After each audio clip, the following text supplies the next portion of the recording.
உறவுகள் அனைவருக்கும் அன்பான வணக்கங்கள். ஸோ இந்த நடந்துட்டு இருக்க இந்த பிரச்சனையில் கங்காக்கு திடீர்னு என்னாச்சு, எதுக்காக அவங்க வயிற்ற பிடிச்சிட்டு கத்துறாங்க, பத்தாததுக்கு இப்படி ஒரு விஷயம் நடந்ததுனால சாரதா அம்மாவை விஜய் பயங்கரமாக திட்டுறதுக்கும் இதுக்கெல்லாம் என்ன காரணம் இருக்கும் அப்படிங்கிற பற்றின சின்ன ப்ரடிக்ஷனை இந்த வீடியோவில் இப்போ நம்ம பார்க்கலாம். ஸோ அன்பரசு இந்த பிரச்சனையை மூட்டி விட்டு நடக்காத ஒன்று நடந்த மாதிரி கிருஷ்ணா மேலே இவ்வளோ ஒரு பழியை தூக்கி போட்டுட்டாரு.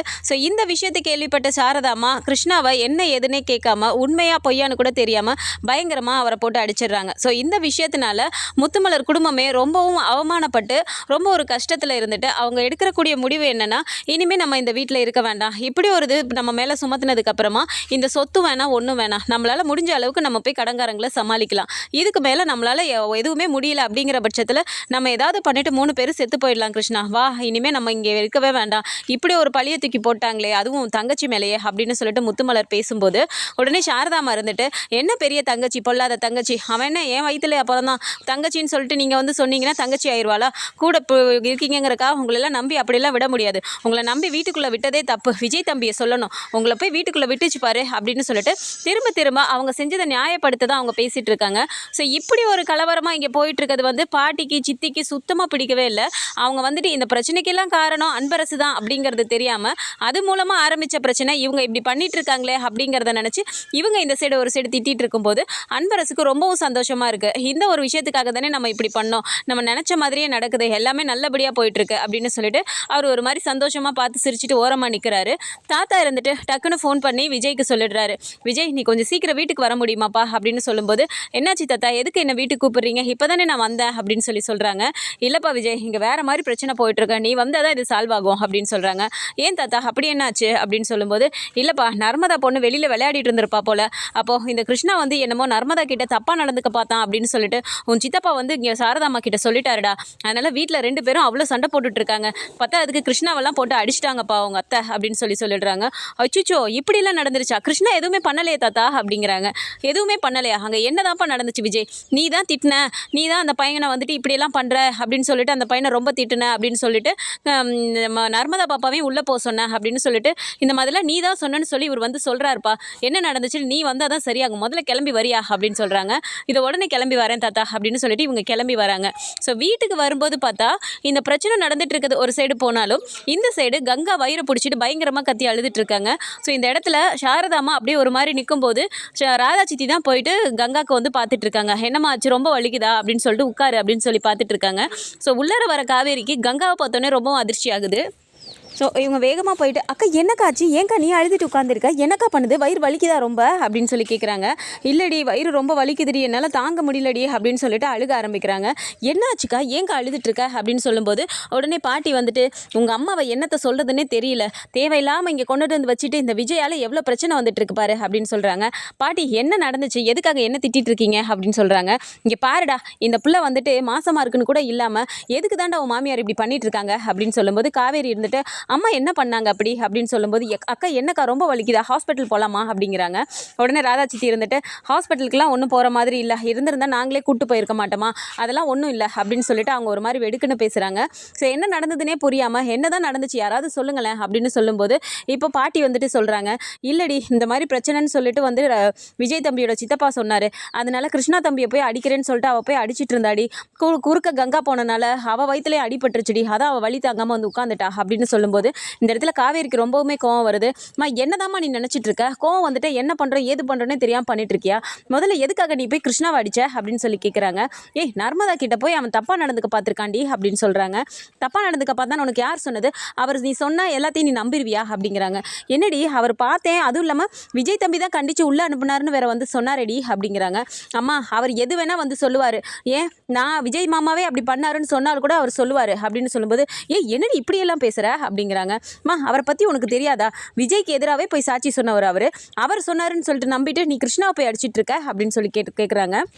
என்னடி காவேரி நீ பேசிகிட்டு இருக்க, அப்படி ஒரு விஷயம் நடக்காமையா விஜய் தம்பி திட்டியிருக்கோம் அப்படின்னு சொல்கிறாங்க.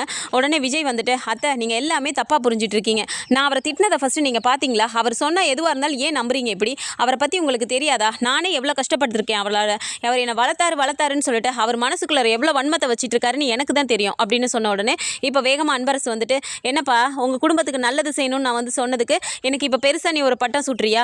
ஏதோ ஒரு தப்பு தெரியாமல் அந்த பசுபதி வந்து சொன்னதுனால உனக்கு எதிராக நான் போய் அப்படி சொல்லிட்டேன். அஜயோட வாழ்க்கை நல்லா இருக்குமோ, எப்படியாவது ஏதாவது என் பையனுக்கு சொத்து கிடைக்குமோன்னு சொல்லிட்டு நான் தான் தப்பு பண்ணிட்டேன்னு சொல்லிட்டு அப்போவே உங்ககிட்ட மன்னிப்பு கேட்டேன்ல, திரும்ப எதுக்கு நீ பழசெல்லாம் பேசிகிட்டு இருக்க அப்படின்னு சொல்லி கேட்குறாரு. என்ன பழசை பேசுகிறாங்க, புதுசாக பேசுகிறாங்க, எல்லாமே வந்துட்டு உங்களுக்கு எத்தனை நாளானாலும் உங்கள் குணம் மட்டும் மாற மாட்டேங்குதுல்ல அப்படின்னு சொல்லி கேட்குறாங்க. ஸோ தாத்தா வந்துட்டு, விஜய் என்னதான்ப்பா நடந்துச்சு, நீ எதுக்காக அந்த பையனை போய் திட்டின அப்படின்னு சொல்கிறாங்க. தாத்தா நான் அவரை போய் திட்டவே இல்லை தாத்தா, இந்த மாதிரி நர்மதா கூட விளையாடிட்டு இருந்தாரு, காலெல்லாம் அவர் வந்துட்டு அவள் கீழே விழுந்துட்டான்னு சொல்லிட்டு காலை நீவி விட்டுட்டு இருந்தாரு. அதனால் அந்த இடத்துல நான் போயிட்டு இந்த மாதிரி அவள் சின்ன பொண்ணு இல்லை, அவள் பெரிய பொண்ணு ஆகிட்டா, அவள் கூட இப்படிலாம் தொட்டெல்லாம் விளையாடாதீங்க, இனிமேல் அவர் கூட விளையாடாதுன்னு சொல்லிட்டு நான் உடனே நர்மதாவை கூட்டிகிட்டு வந்துட்டேன். இதுதான் நடந்துச்சு. மற்றபடி அவர் என்ன தப்பாக நடந்துக்கிட்டாரு, இங்கே எதுக்கு அப்படி போய் சொன்னீங்க அப்படின்னு சொல்லிட்டு இவருக்கு அன்பரசு கிட்டே கேட்குறாரு. உடனே அன்பரசு இருந்துட்டு, ஆமாப்பா நம்ம பிள்ளைய நம்ம தானே பார்த்துக்கணும், முன்னேற்பாடாக ஏதாவது இருக்கட்டும்னு சொல்லிட்டு தான் நான் அப்படி வந்து சொன்னேன் அப்படிங்கிறாரு. நீங்கள் சொன்னதை எப்படி சொல்லியிருக்கணும், இப்படி வந்துட்டு அவன் தப்பாக நடந்துக்கிட்டான்னு வந்துட்டு நீங்கள் வந்து சொல்லுவீங்களா அப்படின்னு சொல்லி கேட்குறாங்க. உடனே இந்த இடத்துல முத்துமலர் இருந்துட்டு, இல்லை தம்பி நாங்கள் வந்து இந்த வீட்டில் தங்குனதே தப்புப்பா, நீங்கள் சொன்னீங்களேங்கிறக்காக தான் தங்கினோம், சொத்து கேட்டு வந்தோம், எங்களுக்கு சொத்து கொடுக்குற வரைக்கும் நீங்கள் எப்படியாவது எங்களுக்கு கொடுத்துருவீங்கன்னு எங்களோட கஷ்டத்துக்காக நாங்கள் வந்து இருந்தோம்ப்பா, எங்களோட நிலைமையே வேறு, என் பொண்ணுக்கு கல்யாணம் நின்று போய் என் பையன் வந்துட்டு அங்கே கடன் கொடுத்தவங்கலாம் வந்துட்டு என் பையனோட சட்டையை பிடிச்சி எவ்வளோ கேள்வியெல்லாம் கேட்டு அவ்வளோ அவமானப்பட்டு தான் தம்பி நாங்கள் இப்படியாவது வந்து நான் இதை வச்சாவது நம்ம கடன் அடைக்க மாட்டோமோன்னு தான்ப்பா வந்தோம். இந்த நாங்கள் நீங்கள் கொடுக்க போகிற இந்த பங்கை வச்சு நாங்கள் ஒன்றும் சுகமாக வாழ்கிறதுக்கு கேட்கலப்பா, என் வீட்டுக்கார் வாங்கி வச்ச கடன் அது, அதனால் அந்த கடனை நாங்கள் அடைச்சிட்டு கொஞ்சமாவது காசு சம்பாரிச்சாலும் அதை வச்சு நிம்மதியாக வாழணும்னு தான்ப்பா நினச்சோம், அதுக்காக இந்த மாதிரியெல்லாம் நீங்கள் பண்ணுவீங்க நாங்கள் கொஞ்சம் கூட நினைக்கலப்பா அப்படின்னு சொல்லிட்டு அவங்க அழுகுறாங்க. ஸோ சாரதாம்மா கிட்டே போயிட்டு, விஜய் என்னத்தை நீங்கள் பண்ணிகிட்ருக்கீங்க, எதுவாக இருந்தாலும் என்கிட்ட கேட்டுட்டுல நீங்கள் பண்ணியிருக்கணும் அப்படின்னு சொல்லும்போது, இல்லை தம்பி இவர் வந்து சொன்ன உடனே நான் டக்குன்னு தப்பாக நினச்சிட்டேன்ப்பா அப்படிங்கிறாங்க. எப்படி அதை உங்களால் தப்பாக நினைக்க முடியும், அவர் யார், உங்கள் வயிற்றில் பிறக்கல அப்படின்னாலும் உங்கள் வீட்டுக்காரருக்கு பிறந்த பையன் தானே, அப்படிலாம் நீங்கள் பேசலாமா? முதல்ல நர்மதா யார், அவருக்கு தங்கச்சி தானே. நான் வந்து இந்த விஷயத்தை சொல்லணுங்கிறக்காக நான் ஏதோ ஒரு ஆஃபீஸில் இருக்க டென்ஷனில் விளையாடிட்டு இருக்கும்போது டக்குன்னு சொல்லி உள்ளே போன நர்மதான்னு சொல்லிட்டு நான் கிளம்பி போயிட்டேன், இல்லைன்னா நான் உள்ளே வந்து பார்த்து சொல்லிட்டே போயிருந்திருப்பேன். அப்படி ஒரு பிரச்சனை இருந்திருந்தா என்ன எப்படி நீங்கள் அசால்ட்டாக நினச்சிங்க? இப்படி ஒரு பிரச்சனை இருந்திருந்ததுன்னா அப்படி அவர் அசால்ட்டாக விட்டுட்டு நான் போயிருப்பேனா? நானே அவருக்கு ஏதாவது பனிஷ்மெண்ட் கொடுத்துருக்க மாட்டேனா? அப்படி எப்படி நீங்கள் நம்புனீங்க அப்படின்னு சொல்லி சாரதாம்மா கிட்டே கேட்கும்போது, தப்பு தான் தம்பி, நீங்கள் பண்ணியிருப்பீங்கன்னு நான் நினைக்கவே இல்லை, அந்த மாதிரி நான் யோசிக்க கூட இல்லைப்பா அப்படிங்கிறாங்க. அதுதான் அதை நீங்கள் பண்ணுற தப்பு. அன்னைக்கு தான் உட்காந்து நான் படித்து சொன்னேன், கோவப்படாதீங்க, கோபத்தில் எடுக்கிற எந்த முடிவுமே வந்துட்டு தப்பாக தான் போகும்னு நான் எத்தனை வாட்டி உங்களுக்கு சொன்னேன். அப்போ எல்லாம் சரி சரின்னு சொல்லிட்டு திரும்ப நீங்கள் அதே தானே பண்ணிட்டுருக்கீங்க.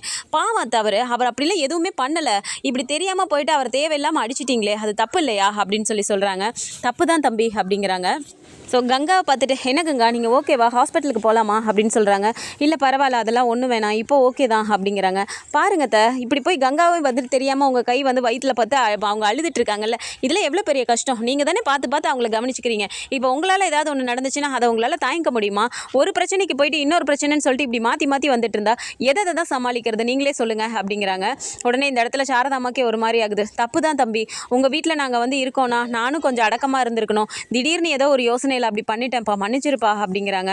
உடனே காவேரி இருந்துட்டு, அம்மா நீ மன்னிப்பு கேட்க வேண்டியது விஜய் கிட்ட இல்லை, தப்பு மேலே தப்பு நீ பண்ணிட்ட, சரி விடு, கிருஷ்ணா போய் இப்படி நீ அடிச்சிருக்கியே, கிருஷ்ணா பாவம் இல்லையா, அவன் என்ன அப்படி தப்பு பண்ணிட்டான், யாராக இருந்தாலும் அவள் பாப்பா வந்து கீழே விழுந்தானா காலை தடவி விட தானே செய்வாங்க, சுளுக்கிக்குன்னு சொல்லிட்டு அதை பண்ணியிருக்கதா சொல்கிறான். நான் நர்மதா கிட்ட பேசிட்டேன், நர்மதா எல்லாத்தையும் என்கிட்ட சொல்லிட்டா அப்படிங்கும்போது, நர்மதா அவன்கிட்ட சொன்னாலா, நான் கூப்பிட்டு கேட்டேனேடி, அவள் என்கிட்ட அப்படியெல்லாம் சொல்லலையே அப்படிங்கிறாங்க. உடனே காவேரி இருந்துட்டு, நீ அவளை மிரட்டுற மாதிரி கேட்டிருப்ப, அவள் பயந்துக்கிட்டு சொல்லியிருப்பா அப்படிங்கிறாங்க. உடனே நர்மதா பார்த்துட்டு, ஏண்டி நர்மதா காவேரி அக்கா கிட்ட நீ சொன்னியா அப்படிங்கிறாங்க. ஆமாம்மா நான் தாம்மா விளையாட கூப்பிட்டேன் அண்ணனை, நான் கீழே போகிறேன்னு சொல்லிட்டு அண்ணன் வந்து என் காலை தான் நீவி விட்டாங்க, அதுக்குள்ளே நீ போட்டு கிருஷ்ணா அண்ணாவை அடிச்சிட்ட அப்படின்றாங்க. நீ அப்போவே அதை சொல்லியிருக்க வேண்டியதானடி அப்படின்றாங்க. நீ அப்போவே அதை என்கிட்ட கேட்டிருக்கலாம்லம்மா, நீ தான் என்னை சொல்லவே விடலையே, அவர் கேட்டாருன்னு நான் ஊன்னு மட்டும்தான் சொன்னேன், நீ உடனே வேகமாக போய் அவர் அடிச்சிட்டில்ல அப்படின்னு சொல்லி சொல்கிறாங்க. ஸோ இந்த இடத்துல ரொம்பவும் ஒரு மாதிரி குற்ற உணர்ச்சிக்கு ஆளாகிறாங்க சாரதாம்மா. ஸோ இதுக்கப்புறம் வர கதைக்களம் அப்படிங்கிறது வந்துட்டு ஆஃபீஸ் ஷூட் தான் வரப்போகுது. ஸோ ரொம்ப நாள் கழிச்சு ஆஃபீஸ்க்கு போகிறாங்க அப்படிங்கும்போது அங்கே கிருஷ்ணாவும் இருக்கிறதுக்கான அதிகபட்ச வாய்ப்பு இருக்குது. ஸோ கிருஷ்ணா வந்துட்டு இந்த கதைக்களத்தின் மூலமாக இப்படி அவர் மேலே ஒரு பேட் ரிமார்க் வந்து அது மூலமாக இந்த ஃபர்ஸ்ட் ஃபேமிலி வந்துட்டு செகண்ட் ஃபேமிலி மேலே ஒரு சாஃப்ட் கார்னர் வருதா, அது மூலமாக வந்து விஜய் வந்துட்டு ஆஃபீஸ்க்கு கூட்டிகிட்டு போக போகிறாரா என்னங்கிறத நம்ம பொறுத்திருந்து பார்க்கலாம். பட் ஏற்கனவே வெளியான அந்த ஷூட்டிங் ஸ்பாட் அப்டேட் படி பார்க்கும்போது அங்கே வந்து சித்தப்பா இருக்கார், அப்புறம் கூடவே கிருஷ்ணா, விஜய், ஐயப்பன் எல்லாருமே இருக்க மாதிரியான அந்த ஃபோட்டோஸ் வெளியாகி இருக்கும்போது ஸோ இந்த மாதிரியான கதைக்களம் வரதுக்கும் அதிகபட்ச வாய்ப்பு இருக்குது. ஸோ எப்படி போகுதுங்கிறத பொறுப்பெடுத்து பார்க்கலாம். இதை பற்றி நம்ம ஒரு அப்டேட்ஸ் தெரிஞ்சுக்கிறதுக்கு நம்மளோட சேனலையும் சப்ஸ்கிரைப் பண்ணிக்கோங்க. வீடியோ பிடிச்சிருக்கு அப்படின்னா சின்னதாக லைக் மட்டும் கொடுத்துருங்க. தேங்க்ஸ் ஃபார் வாட்சிங்.